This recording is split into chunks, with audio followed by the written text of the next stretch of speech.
Hey everyone, it's Matt with ESC United calling. Hey guys, it's me, Maxxy Rainbow from Maxxy Rainbow ESC calling. Hi everyone, it's Stuart Wilders from ESC Fan TV. Hey guys, it's David and Kyle from DyleReacts calling. Hi guys, it's Natalia from Tuneful TV. And today we are going to react to the most iconic Eurovision performances ever, as voted for by you, the fans. But before we get into this video, as usual, don't forget to give this video a big thumbs up. Make sure you're subscribed to this channel and hitting that notification bell so you don't miss a single thing. Let's go! Diva, diva, diva. Diva! Yes! I wasn't even a fan of this song back then. I was really upset that it won. But now in hindsight, I'm like, what was I thinking? I was really dumb. And we love some arm choreography. You can't help but fall in love with this performance. This is just a party. Cleopatra! What a brilliant tune! And it is such a good banger still. Like, this hasn't aged badly at all. No, yeah. It's aged like fine wine. Kids today do not realise how groundbreaking this was at the time. It really was. It was huge, wasn't it? Oh, we see a struggle for trans recognition and rights now. For her to be winning over 20 years ago. Amazing. Totally. Amazing. Truly a monumental moment in history for the LGBT community. Truly. You see, for me, this one is not only iconic, it's just such an important win. Dana International became Eurovision's first ever trans winner, and this is just huge because of the platform and the visibility she gave to the trans community in mainstream. You know, it's just, and I think I'm watching this and I'm like, fair bloody play.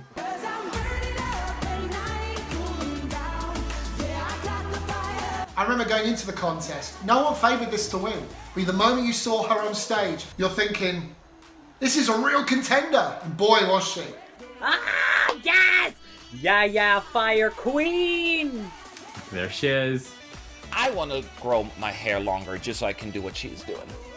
I want to have long hair for this performance. Yes, I really do. I just wish I had long hair. She slayed the stage. She slayed the stage. Like, who came on after her? Can we even remember? What an injustice. Frego was the best. She was probably our winner for 2018. Seeing her in the stadium was amazing. The energy was amazing. Yeah. Eurovision has never been the same after Queen Eleni came through. I count 2018 as having two winners because ultimately she killed it. Iconic, she's in history books already. She's unreal. This was unforgettable.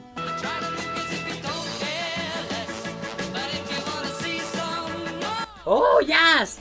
This is iconic for the fact that they kind of started this trend of Eurovision being more than just singing. I mean, it was staged really well. The colours, the skirt rip, you know, it's part of why it won. I actually would vote for this in 2020. That's how much I love it. Imagine how scandalous it was when they ripped off the skirts. Look, great song, great reveal, but this is UK living in the past. It's like the Empire, it's like World War II, and it's Bucks I just Fizz. think it's a synonymous winner for them. Let them have their little favourites. I think this is probably the most well-known Eurovision costume reveal. She's such an iconic winner for the United Kingdom. But it hasn't aged well.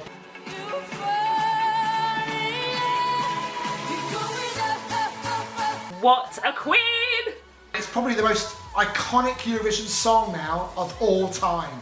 We had the 2000s of crazy, and she brought Eurovision into the modern era. Euphoria for me, the song that really brought Eurovision into the modern era. Euphoria is often referenced as like the best song in Eurovision, so she's truly iconic. This song changed the perception of the song contest for mainstream. I wasn't doing Eurovision when that tune won, so I retrospectively saw that tune and I was just like, oh my god, that blew me away. Loreen didn't just win in 2012, the contest itself won back then. I mean, since then, it's felt more competitive, its respect throughout the world has changed, and I think it's down to this one. What can I say about Euphoria? There's nothing else to add but saying this is perfection. There were so many other good ones that year, and this one.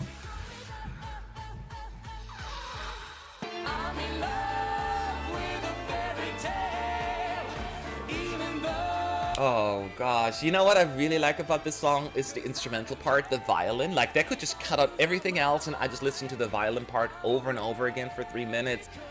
Alexander Rybak is a bit like the cockroach of Eurovision, and I mean that in the nicest way. He just won't go away. You're a big fan of this song, aren't you? Oh, so this gets so much hate unnecessarily. At the time, it was my favourite. I loved it. At the time, this song was okay, but right now, I really don't like this song anymore. This was one of the first Eurovision songs that I saw when I started getting into Eurovision. This was a huge win for Norway back in 2009, wasn't it? Like, highest recorded score ever at Eurovision at that time. Look at his face! His little face!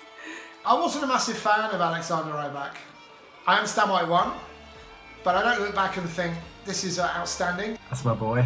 He is unreal. My hair used to be like him. It's not that far off now.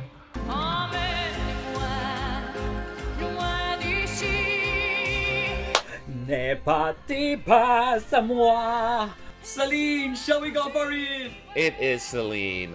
What a voice. What a talent. I just wish she had a better song. She doesn't perform it anymore. She refuses to perform it, which is ridiculous because it's such a good song. I love it. Let me tell you, she is a queen in Jamaica. Jamaicans love Celine. Therefore, of course, I love Celine. Love her or hate her, you can't take away the fact that she is an iconic performer. Still to this day, when people don't know what Eurovision is, you go, oh, well, you know Celine Dion, right?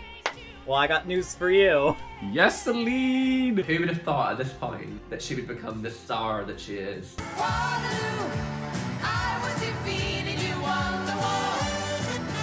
Waterloo? I mean, probably one of the most well-known Eurovision songs.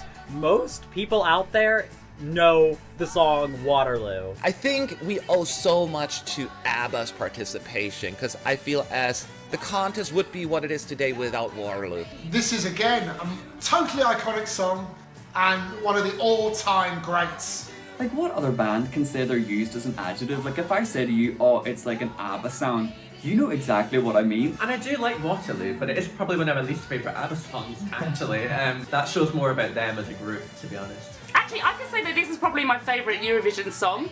And you can't deny how big they were in Australia. You even saw them in the 70s, didn't you? Oh, God. Thanks, Dale. I mean, if you think of Sweden in the Eurovision Song Contest and don't think of ABBA, then there's something wrong.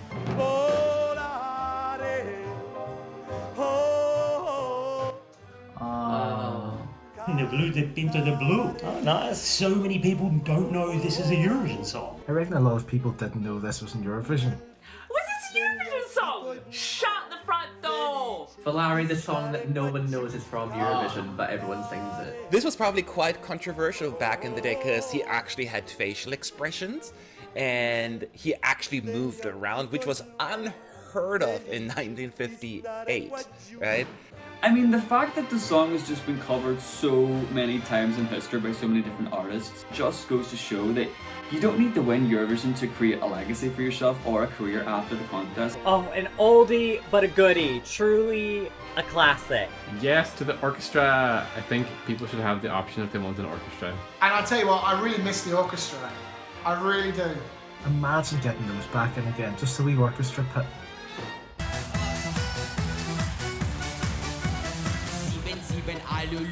Most countries cannot get a joke entry right, but Ukraine knows what they're doing. Verka is definitely one of the most well-recognized visually in the contest, so definitely deserves this. So glad this is in the list. Okay, us drag queens need to stick together. I think I just heard this so much now. Like, okay, it's memorable, it's fantastic, but I'm just a bit over it, I'm sorry. Again, this just goes to show that you don't have to win Eurovision to be in Eurovision royalty or to create a legacy for yourself. It doesn't matter if you love it or hate it, you couldn't help but find it infectious. You could dance to this for ages. Even if you don't like the song, if you're at a Eurovision party, you will get up and dance to this song and slap a bum. Like, well, I know I do. You threw me down, but Oh my god, so many drag queens in this! Probably my favorite winner of the 2010s. That's how much I love this. Oh, Conchita, what a legend. She brought the fuego before Eleni did. Everything about this staging was incredible. The wings, the background, camera angle, everything, it was just incredible. Everything about it was stunning. Absolutely stunning. Out of the ashes and think the staging worked so well for that. Look at that, look at the wings. The whole story about the build up to this and what happened, it was more than Eurovision.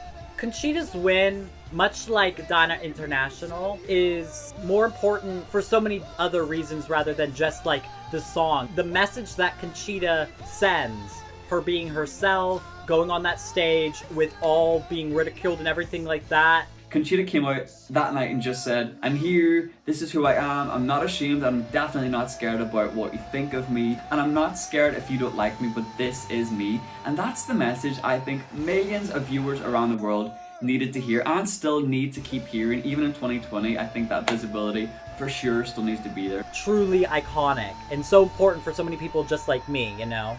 I love it. Oh, and we're done. So yeah, those are some of the most iconic Eurovision performances ever, as voted for by you guys. Let us know in the comments down below what you think about all of these iconic entries. And until next time, bye! Bye! I've got my little remote.